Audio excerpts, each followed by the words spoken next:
আসসালামু আলাইকুম। আজ আমি বানাবো গ্রিল।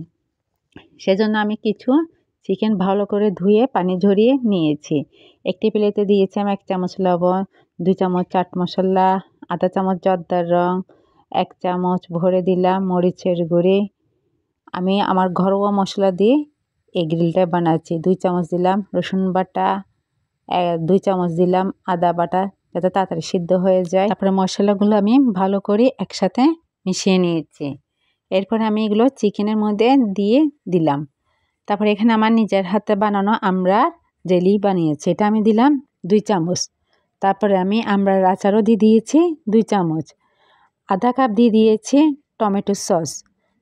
তারপরে দিয়ে দিলাম 1 কাপ আমড়ার সস, এটাও আমার নিজের হাতে বানানো। টক দইও দিয়েছি 4 চামচ, সোয়া সসও দিয়েছি আধা কাপ।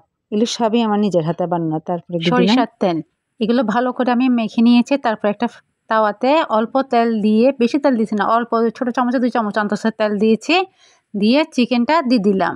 চিকেনটা কিছুক্ষণ 10-15 মিনিট উল্টিয়ে পাল্টিয়ে দিয়ে দিলাম। পিছনের পাটটা একটু ভালো করে দিতে হবে, ওটা কাঁচা থেকে যায়, সেজন্য ওটা একটু হতে সময় লাগে, উপরের দিকটা তাড়াতাড়ি হয়ে যায় গা।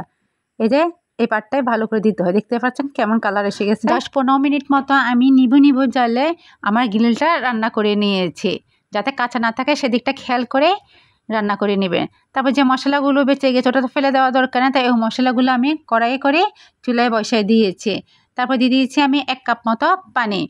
পানিটা দিয়ে একটু ঘন মশলা ছিল তো তাই একটু পাতলা করে নিয়েছি, আবার জাল হবে পানিও শুকিয়ে যাবে তাই।